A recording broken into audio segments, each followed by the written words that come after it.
Hey folks, it's Lindsey House with SPS back in the building. We're over at the Michigan Tip-Off at the Wayne State Fieldhouse, also home of the Motor City Cruise G League team. I'm here with the man of the hour, Mr. Jay Alexander, representing for the Detroit Public Schools community. How you doing? Good, Lindsey. Everything's good. So you gonna get an office over here because of all the back and forth we got going on with everything? Yeah, man. Whatever it takes to get our kids the opportunity. Yeah. You've been involved in the great thing. You guys was just on the radio with Mason Company talking about the Tip-Off is finally here. Let me just run down the team.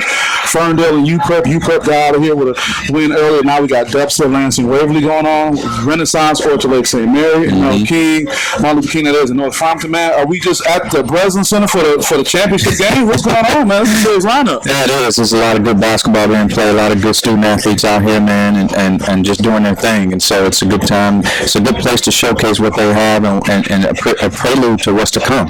Yeah, you're talking about February the 19th. The 19th, marked on the calendar. You got it. It's going to be the PSL championship. That's right, baby. Right here at the Fieldhouse. Absolutely. You know, I was just with you, it seemed like a day ago, at Ford Field, on the field, and I remember Dante Moore, winning player from King High School, saying it's great to play here because this is where the pros play. And I thought about you, and here it is again, another place where the pros play. Absolutely. About the Cruise. How important is it working with DC right now for this event, and as you said, this prelude for what's coming up? How important is it to get these young people in a position to be in this type of venue? Well, first of all, it's important for me selfishly because we get somebody like Derek Coleman to come back and give back to Detroit, where he's from, and the PSL, where he's from. And so hopefully what that'll do is permeate all the other ones to come back, the alumni, and to be able to do something. So as Derek Coleman and I get ourselves together to have a plan for the vision for the future, he's going to help me get that, to fruition. So it's extremely big, and for me, it's personal too. This is my alma mater. This is my home. This is where I started my coaching career for the most part, and so it's exciting. Like, to me, I'm just in my own backyard. Wow, that's awesome. You can do that. They also added another unique element, the 35-second shot clock. Talk about what it means to have Detroit Public Schools involved in the shot clock type experiment that MHSA and BCAM is working together to put out. Well, now you're going to see if these guys can coach. Yeah. That's the bottom line, because it's going to change the whole game, right? Yeah. And so I'll tell you what, selfishly, I would have won a state championship if we would have had the clock. Because, the fourth quarter? Oh, man, they gave me a fourth quarter. I hit a 3 to tie. They went up, they got a foul, and then they went up one, and then they four-cornered the hell for 2 minutes. Yeah, we didn't know what to do.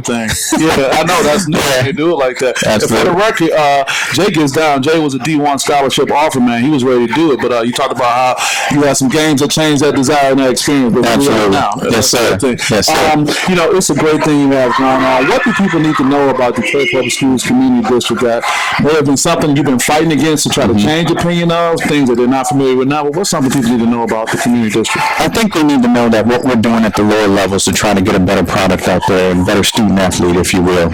And we're working hard right now, putting a think tank together about for our K-8 to explode the K-8, so that we can stay home and stay in our district. And so it's very, very important that you build from the babies so that they can be good young men and women when they grow up, and then they can say, you know what, I'm going to play for East English Village. I'm going to play for King because it's in my backyard. I'm not going to let somebody come into my neighborhood and steal me away because I'm confident in them.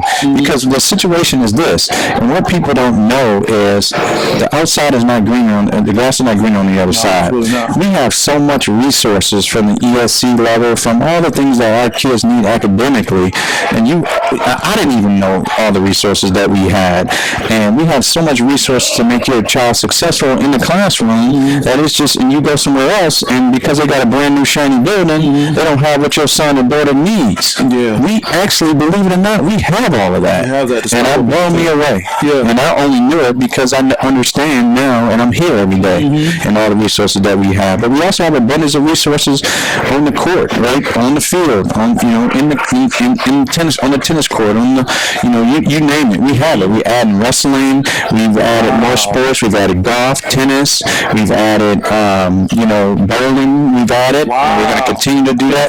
Competitive cheer, right? Yeah. We're giving scholarships. Yes, absolutely.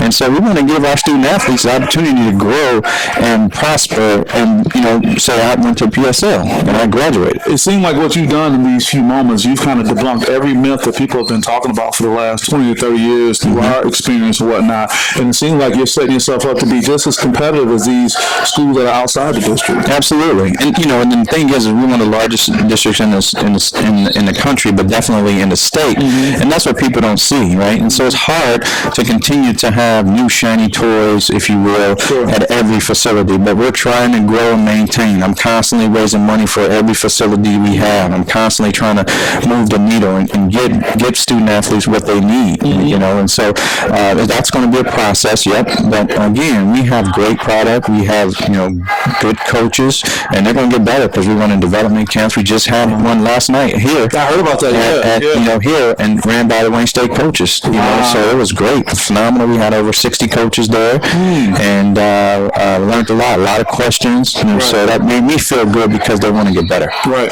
Well, it seems like all the things people say as reason not to support Detroit Public Community Schools, community school district, you're addressing all those. So if we look up in the next 3 to 5 years, man, this will be a really bustling place for people trying to come back and get involved. Absolutely. That's the goal. Die trying. Yeah, die trying. So you're down that hill. Huh? Absolutely, I will. But Jay, let me tell you, in the time that we've been seeing each other working, you've always been at the tip of the sword as far as working on providing the best and having some huge ideas. So what can other alums do if they want to, get more engaged or get connected? Are there opportunities for them to do that? Yeah, there is. And there are going to be more to come. But right now, we do our Come Home campaign, and that's big. And I'm going to be more involved in that this year. So if they want to do that and then look me up and then say, hey, I want to be a part of it. If you want to be a part of it, then we can do something different and special. So I'm trying to get Derek Coleman involved in that because, that name just permeates throughout the whole city, and what he does for kids and what he's done for the community, But he's going to tell you when you're wrong, right? I tell people this. If you ain't got an argument with Derek Coleman, y'all ain't real friends. That's it. He's an amazing team. Number one draft pick, done at the highest level. Shaquille O'Neal even says that's the guy to work. Absolutely. Anybody want to share a shout out to anything to do before we sign off? No, I just want to say, thank you for your support. Thank you for those who are looking into coming to, the district, and just know that we're going to ride this thing into the next century. That's awesome, man. Hey, you want to be here for the trip? It's going to be a fun one indeed. This is Lindsey Hudson with SPS. We'll see you guys next time. Peace.